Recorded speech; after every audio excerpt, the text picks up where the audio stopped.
बोले श्री प्राणनाथ प्यारे की जय। श्री सतगुरु महाराज की जय। सतगुरु श्री रामचंद्र जी महाराज की जय। तीनों पुरी धाम की जय। सर्व सुंदर साथी की जय। बंदो सतगुरु चरण को करो सुप्रेम प्रणाम। अशुभ हरण मंगल करण धन श्री देव चंद्र जी नाम। श्री प्राणीनाथ निज मोहन पति सिर में आज सुना। तेज कुंवरी श्यामा युगल को कन कन करो प्रणाम। पिया जी को पल पल करो प्रणाम। श्री प्राणीनाथ तुम सत्य हो, तुम से चलते जहाज। मैं अधीन करने नहीं, बहावे की बावरे की नाव। बोले श्री प्राणनाथ प्यारे की नाम के की। कृष्ण कन्हैया लाल की। प्राणाधार प्यारे सुंदर साथ जी, आप सबके धाम हृदय में विराजे। प्राण प्रियतम प्राण वल्लभ के नूरी चरणों में कोटि कोटि प्रेम करूंगी। सुंदर साथ जी, अब अपने आप को एकाग्रचित कीजिए। अपने तन को स्थिर कीजिए, मन को स्थिर कीजिए, बुद्धि को स्थिर करके अपनी चित वृत्ति को अपने सतगुरु महाराज जी के चरणों में लगे। भगवान जी के चरणों में प्रणाम करते हुए अपने सतगुरु श्री रामचंद्र महाराज जी, अपने रतन बाई सखी के चरणों में प्रणाम करते हुए और विनती करते हूँ, मेरे धाम के धनी के मेरे सतगुरु महाराज जी, मुझे अपने जागने के मूल मिलावा में लेकर चलिए, जहाँ पर मेरे धाम के धनी, मेरे धाम की सभी रूहें एकत्रित होकर किस प्रकार परम धाम के उस रस में विवाहन कर रही है।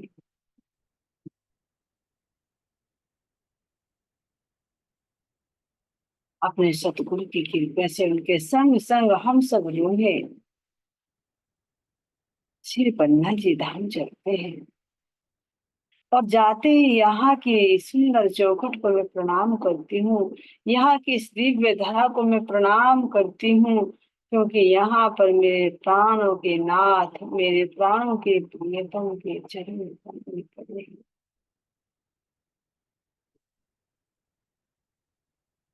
यहाँ ये जागने रास लीला खेली है, जो इस 14 लोक ब्रह्मांड में आज तक कहीं भी नहीं हुई।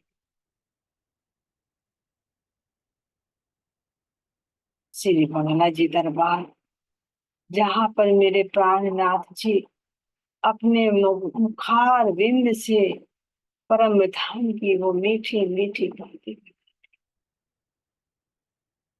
स्थान को प्रणाम करते हुए, परिक्रमा करते हुए अब गुम्मट जी दरबार में चलती हूँ। इसकी सुंदर शोभा को देखते हुए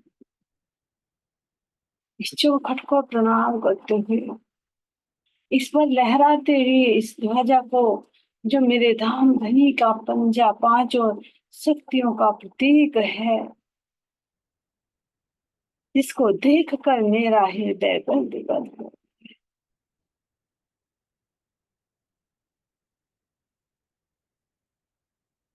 इन आठों भुजों की शोभा को देखते हुए, परिक्रमा करते हुए, अपने आसबाई जी के चरणों में प्रणाम करते हुए, शाकुंतल सखी के चरणों में प्रणाम करते हुए, मैं मुख्य द्वार से अंदर प्रवेश करती हूँ।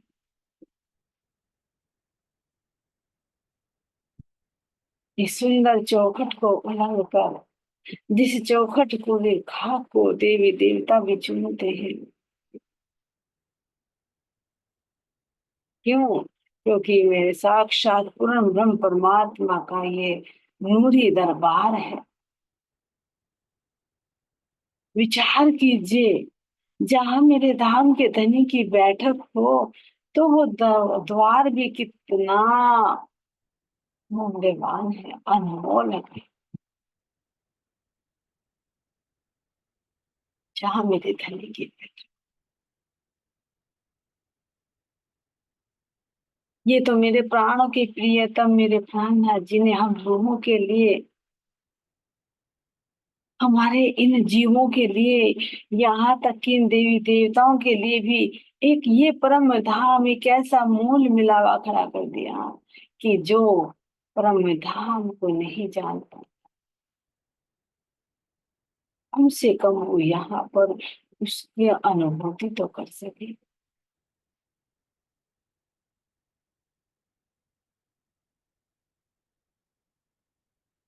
ऐसे स्थान को प्रणाम करते हुए मैं अंदर देखती हूँ तो सुंदर 12 थंबों से झिल मिलाता हुआ, अपने कंचन रंग की आभा को फैलाता हुआ सुंदर सिंहासन, जिस पर मेरे धर्म के दूल्हा वांग में स्वरूप से विराजमान है।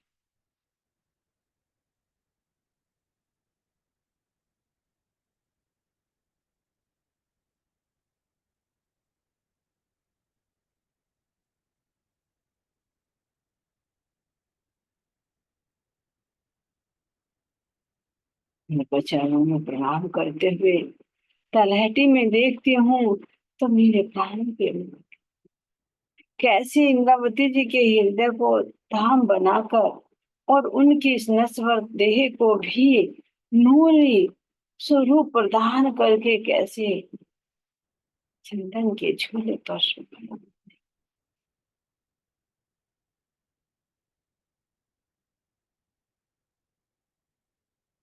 सभी जागृत आत्माएं किस प्रकार इंद्रावती जी के हृदय में एकाकार होकर परम धाम के उस आनंद को प्राप्त कर रही है। मैं अपने सभी आत्माओं के चरणों में प्रणाम करते हुए, अपनी त्रुटियों के लिए मैं क्षमा मांगते हुए, अपने इंद्रावती सखी के दोनों चरण कमल पकड़कर यही अर्जी करती हूँ, हे मेरी सखी, आपको प्रियतम ने सारी शोभा प्रदान की,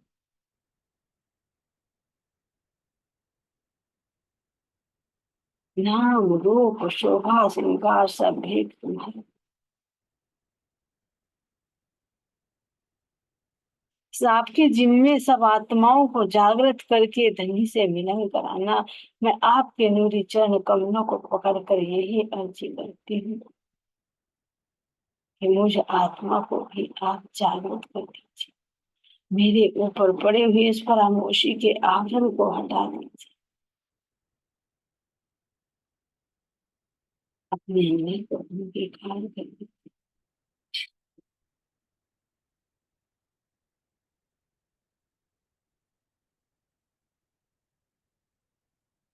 यहाँ तो मोल मिलावा है ही, लेकिन जो मेरा परम धाम है, जहाँ पर हम सब आत्माएं अपने धनी के चरणों में बैठी हुई इस नस्का खेल को देख रही है, मुझे मोल मिलाव में जागृत, मेरे मोल मिलाव में होने वाली वार्तालाप उसमें होने वाले अनुभव का साक्षात अनुभव आप यही सब लोगों को करा देते हैं। तो मुझे भी अपने इस मोह में शामिल कर। पर आत्म में तो फिर भी एक साथ उठेंगे, लेकिन आत्म तो जागृत हो सकती है। तो मुझ आत्म को जागृत कर, मेरे नेत्रों में प्रकाश डाल दीजिए, ताकि मैं आपका उन्नति दीदार कर सकूं, आपका दर्शन कर सकूं, आपकी मीठी मीठी बातें सुन सकूं, आपके अंग अंग से निकलने वाली उस खुशबू को मैं महसूस कर सकूं।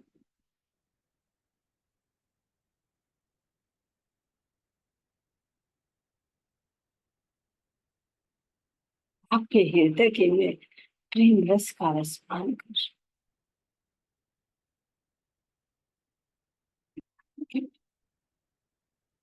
मेरी करनी रहनी चलनी सब कुछ आप में कुछ,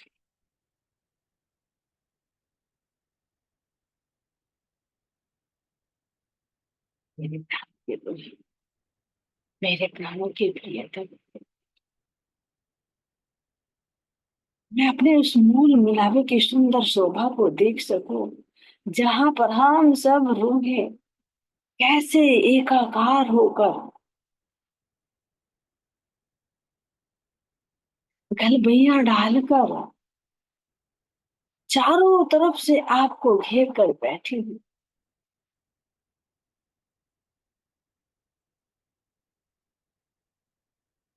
आपके मुस्कुराते हुए नूरी मुखारविंद की शोभा को देख सकूं, वाम अंग में विराजमान मेरे आनंद अंग श्यामा जी के सुंदर श्रृंगार को, जो नख से सिख तक कैसे दीप्यमान हो रहा है, अपनी सुंदर शोभा को निहार सकूं। आपके अंग अंग से निकलते हुए इस नूरी प्रकाश का जो विस्तार हो रहा है, जिससे ये नूरमय सिंहासन, इस सिंहासन के विस्तार से 64 थंब किस प्रकार जगमगा रहे हैं। धर्म के दुल्हा, मैं अपने मूल मिलावे के इन चारों द्वारों को देख सकूं, जो आपके चार अंतःकरणों का प्रतीक है। और जब आप रूह के हृदय में विराजमान हो जाते हैं, तो ये अंतःकरण ही आपसे मिलने के द्वार बन जाते हैं।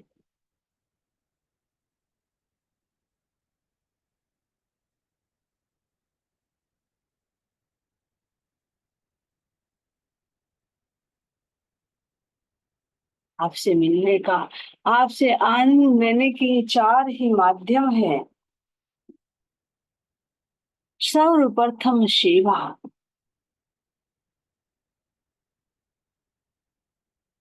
कौन सी सेवा? मैं अपने अवगुणों को छोड़कर धनी तेरे रंग में रंग जाऊं, यहाँ के विकारों को छोड़कर तेरी तरह निर्मल उज्जवल निस्वार्थता मेरे अंदर प्रवेश कर जाए, तो मेरा एक मन रूपी द्वार खुल जाए।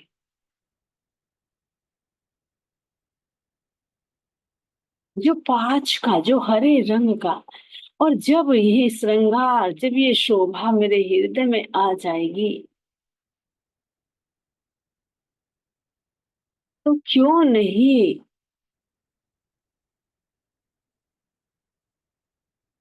क्यों नहीं हृदय में वो इश्क प्रकट हो।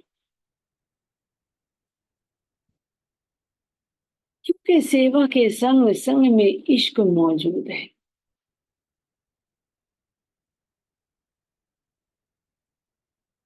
यहाँ तो सेवा करने से मोह उत्पन्न होता है, लेकिन मेरे धाम धनी की सेवा करने से हृदय में इश्क प्रकट हो।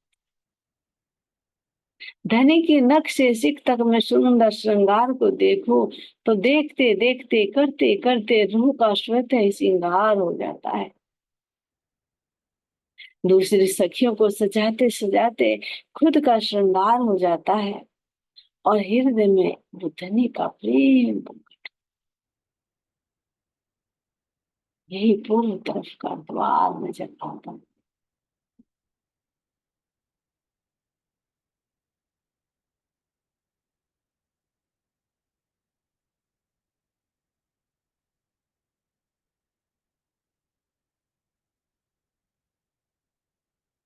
पश्चिम तरफ देखो,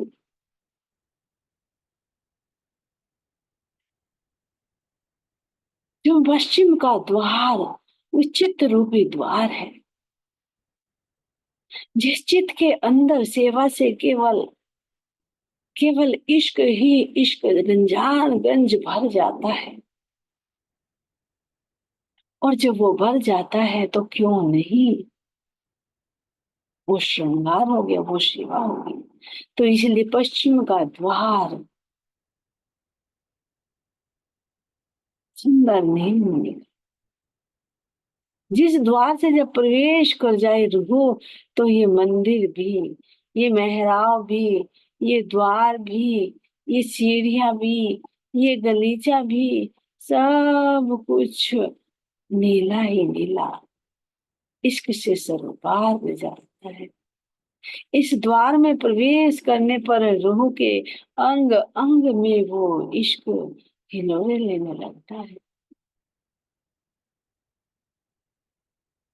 जब मन रूपी द्वार से चलती है रूह, तो अंग अंग में वो शिवा भाव, अंग अंग में वो धनी का श्रृंगार नजर आता है।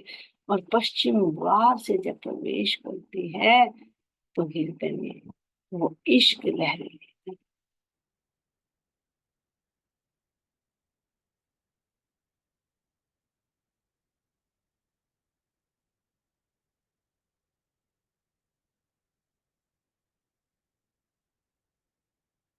ये सखियों देखो तो सही,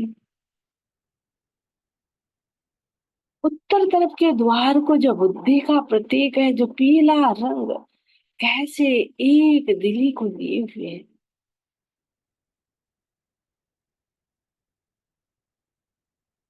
जब रूह श्रृंगार सजेगी, सेवा करेगी, सेवा से इश्क प्रकट होगा, तो उस इश्क में क्या रूह के अंदर द्वैत रहेगा? नहीं, अद्वैत की भूमिका में पहुंच जाएगी।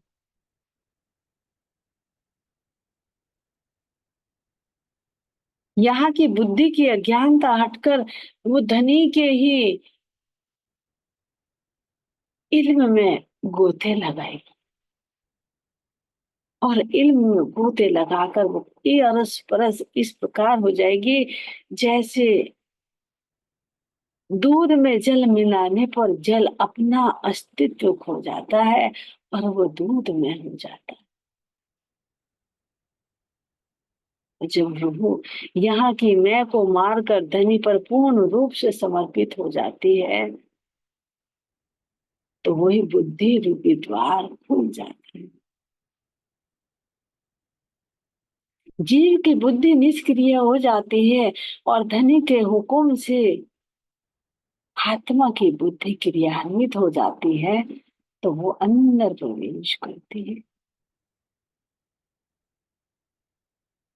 पीले रंग में रंग कर रूह किस प्रकार अपने धनी से मिलती है, और जब एक रूप हो जाएगी तो कितनी सुंदर शोभा होगी। तो इसीलिए उसी के दाएं बाएं लाल रंग के थंब शोभायमान हो जाते हैं।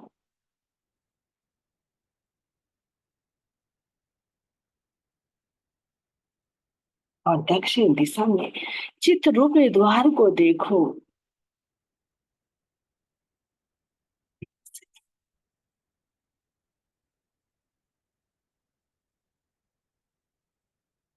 इसके अंदर देखे तो कैसे ये लाल रंग जो एक दिली हुई ना, उस एक दिली में कितनी सुंदर शोभा निकल कर है।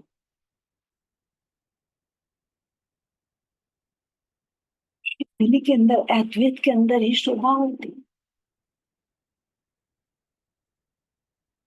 बिखरे बिखरों के अंदर शोभा नहीं होती, द्वैत के अंदर शोभा नहीं होती, अद्वैत में शोभा होती है, एक दिल में शोभा होती है, एक विचारों में शोभा होती है, और उसी में आनंद मिलता है।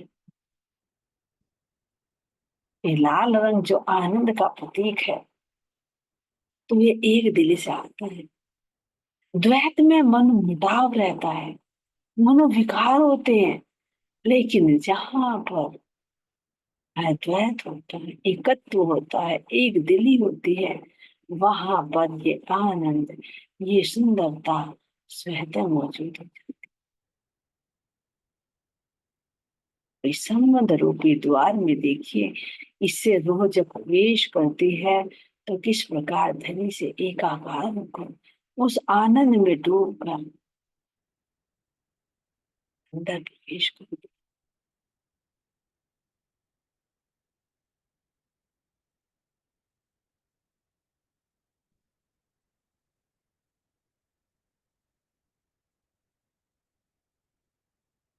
इससे नीचे उतर कर देखिए, ये सीढ़ियां जहां पर उतरती है, उस गले की सुंदर शोभा को तो देखो।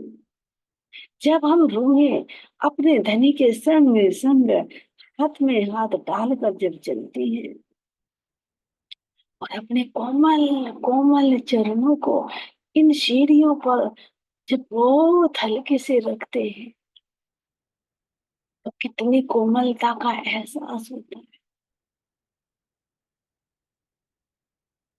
नहीं नहीं, सीढ़ियों पर को भी धनी के चरणों का स्पर्श करके कितने आनंद में मग्न हो जाती हैं, कि वो भी फूलों की भांति खिलखिला उठती है। मानो ये सीढ़ियां भी स्वतः ही धनी का स्वागत करने के लिए अपने ऊपर फूलों से सुसज्जित है।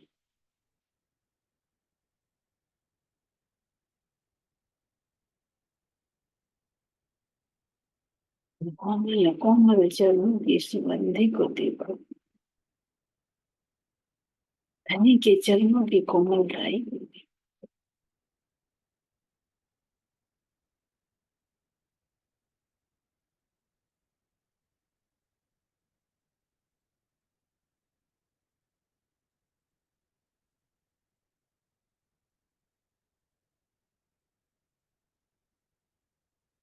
ये सखी इस गली में घूमते हुए अपने दोनों तरफ की शोभा को निहारते हुए देखिए तो सही। एक तरफ थंबों की कतार कितनी सुंदर, मानो इस जिमी के अंदर का निकलता हुआ नूर ही थंबों के रूप में दृष्टि गोचर हो रहा है। और एक तरफ देखो तो 64 थंब कैसे झिलमिला रहे हैं, और ये कैसे कमर भर ऊंचे चबूतरे पर। इस चबूतरे की पिठोर को देखिए, जहां से सीढ़ियां चढ़ती हैं, इन सीढ़ियों के दोनों तरफ आए हुए कठड़े की शोभा को देखते हुए, चबूतरे की पिठोर पर आई हुई दीवार पर बनी हुई चित्रकारी की शोभा को देखिए,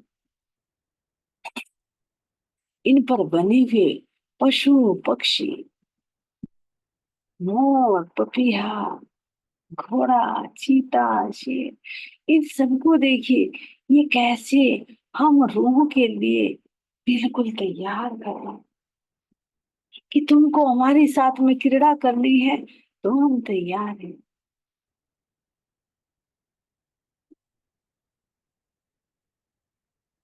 हमारी सवारी करनी है, हम तैयार हैं, हर पल सेवा में आज।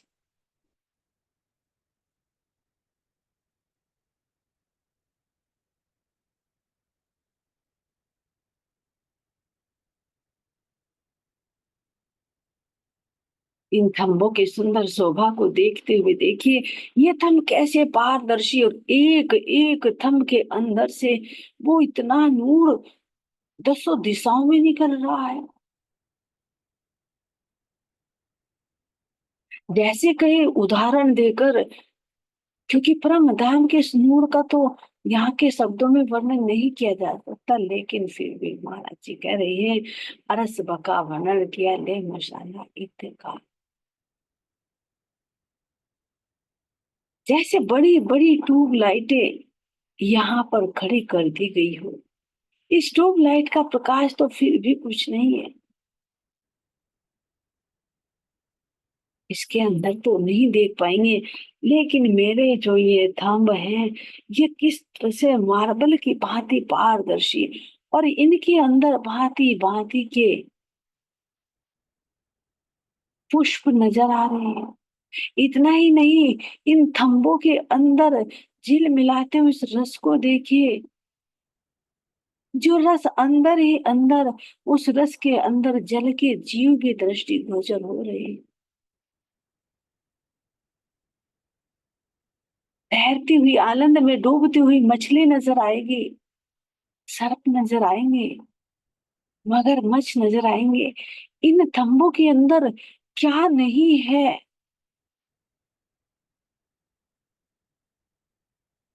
इन लताओं को देखना चाहे तो ये लताएं भी बाहर से छू कर देखो तो बिल्कुल स्मूथ नजर आ रहा है। छू कर देखो।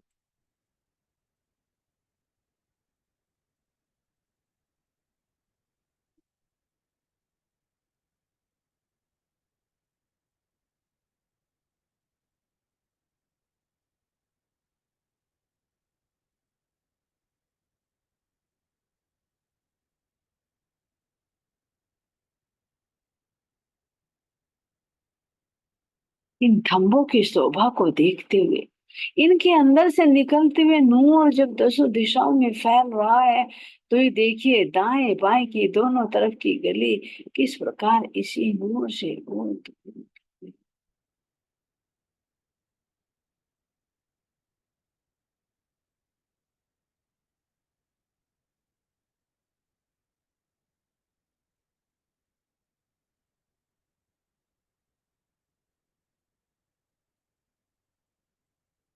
इन धम्बों के मध्य में जब हम सब सखियों किस प्रकार नूर श्रृंगार सजकर भांति भांति की क्रीड़ाएं करती हैं,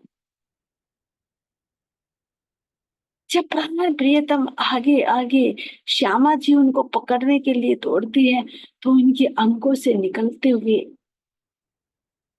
इस नूर को देखिए, धनी के पैरों में शोभायमान आभूषणों की झनकार को देखिए, ये कैसे प्रतिध्वनित होकर उन्हें वापस लौटकर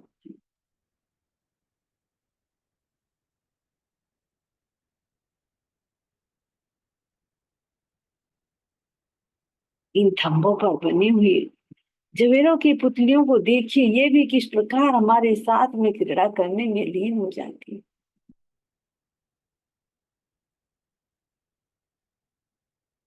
इस प्रकार से ये सखियां सखियां जब खेलती हैं या परिक्रमा करती हैं, तो किस प्रकार ये जवेरों की जो पुतलियां बनी हुई हैं, कोई तो धनी के लिए फूल लेकर खड़ी है, ताकि मेरी ये सखियां मेरी रूहें आए और धनी के ऊपर दौड़ते हुए उनके ऊपर कैसे पुष्पों की बौछार करते।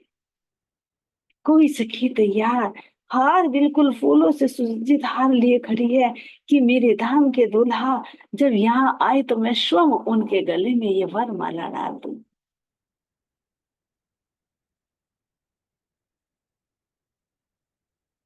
इतना ही नहीं, कोई सखी फलों की टोकरियां लिए खड़ी है, तो कोई मेवों की टोकरियां लिए खड़ी हुई है, कोई सखी जल लिए खड़ी है, कोई सखी फल लिए खड़ी है। इस प्रकार से हम रूह की क्रीड़ा करते हुए जब देखती हैं, तो हर पल सेवा में हाजिर।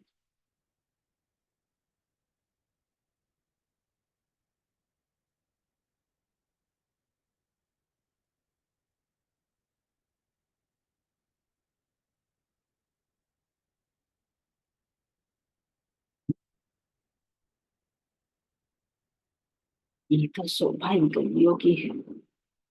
और यदि मैं इन मंदिरों में देखूं तो इन मंदिरों में क्या नहीं है। हे सखियों, अपने इन मंदिरों में प्रवेश करके तो देखो। सर्वप्रथम तो अपनी इस गली में खड़े होकर देखिए, चारों तरफ गोलाई में ये कितनी लंबी गली नजर आ रही है। और इस गली में अलग अलग रंगों की शोभा दो चार चांद लगा रही है। ये नहीं कि एक सा प्रकाश है। यहाँ के दीवार, यहाँ के थंब अलग अलग रंगों के आवाज से अपने अंदर से लेते हैं। इसीलिए तो अगर मंदिरों की मैं दीवार को देख रही हूँ, तो ये देखिए, इसके अंदर कितनी लंबी एक ऊंची मेहराब दृष्टि गोचर हुई। इसके नीचे देखिए तो तीन मेहराबें कितनी सुंदर, जिसका वर्णन नहीं किया जा सकता।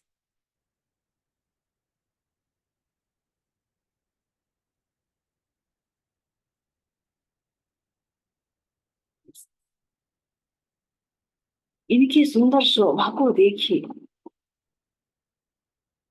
यदि मैं एक दीवार को ही देखूं तो कैसे सुंदर, एक बड़ी मेहराब, उसके नीचे तीन, और तीन के नीचे नौ मेहराबें शोभाएं। लेकिन इसमें ये दाएं बाएं के द्वार मेहराबें जो हैं, केवल अक्ष है इन पर, कोई झरोका कोई द्वार नहीं। दीवार पर ये चित्रकारी, केवल एक मध्य में द्वार है।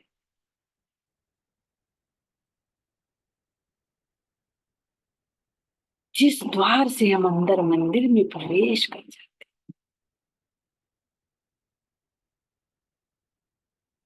ऐसे एक ही दीवार नहीं है, कोई लाल कोई पीली कोई हरी कोई नीली। और इतना ही नहीं है, आधा आधा मंदिर अलग अलग रंग का दृष्टिगोचर हो रहा है। ये धनी की कैसी हिकमत।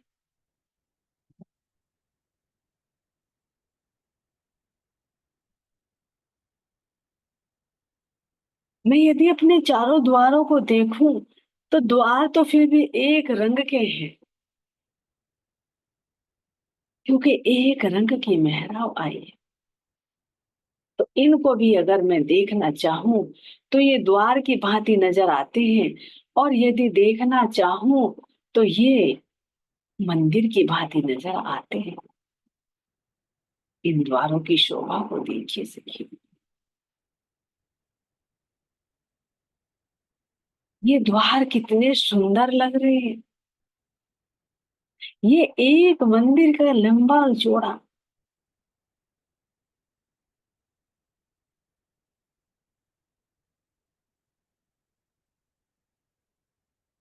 खम्भों के अंदर देखो तो केवल मेहराब मेहराब नजर आती है, जिन मेहराब से हम अंदर बाहर प्रवेश कर सकते हैं।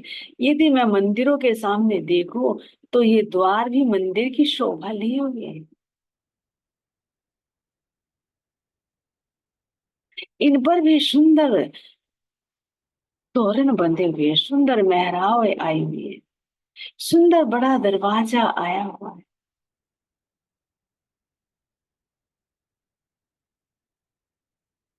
जो 88 हाथ का लंबा और चौड़ा है।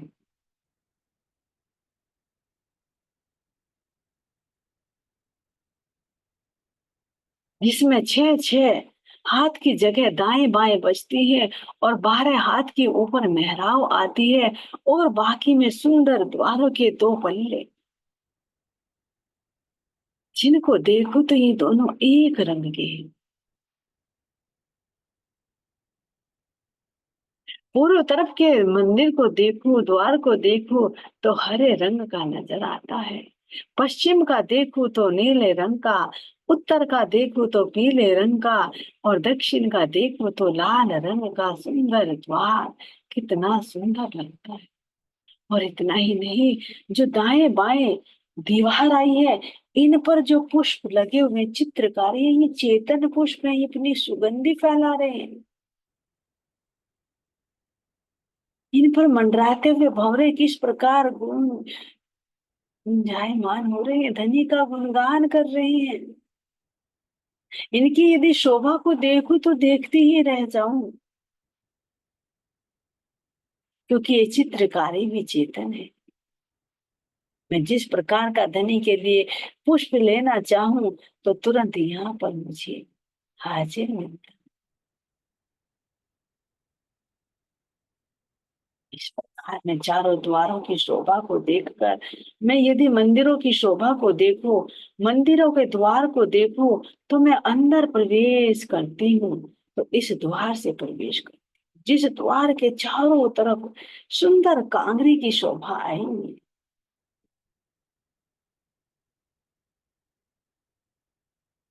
कहीं उतरती कांगरी तो कहीं चढ़ती कांगरी। लाल माणिक की कांगरी को देखिए, चारों तरफ हरे रंग की ये कांगरी जो पत्तियों की भांति नजर आती है। कैसी सुंदर तोरण की भांति सुंदर द्वार है। मानव स्वागत के लिए धनी ने ये सुंदर रचना की। ये अंदर प्रवेश करके देखो तो इन मंदिरों में मेरे धनी ने सब कुछ सामग्री मेरे लिए हाजिर की है।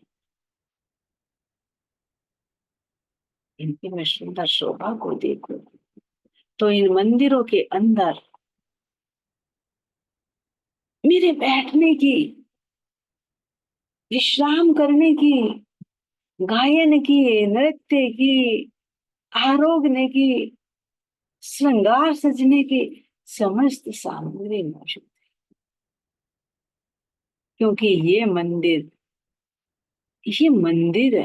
मुझ लोगों के अंतःकरण से ही तो बनता है।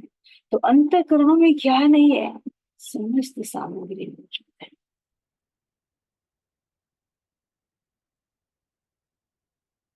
अपने इन मंदिरों की शोभा को देखिए। मैं यहाँ पर झूला झूलना चाहूं तो अपने धनी के संग में बैठकर, उनकी कमर पर हाथ रखकर, कंधे पर अपना सिर रखकर, हाथों में हाथ लेकर किस प्रकार झूलने का मैं आनंद लेती हूँ। अपने पिया के संग सुंदर नूरमय शेजा पर बैठकर मैं धनी से कैसे मीठी मीठी बातें करने का आनंद लेती हूँ। इस सुख का वर्णन मैं कैसे करूं।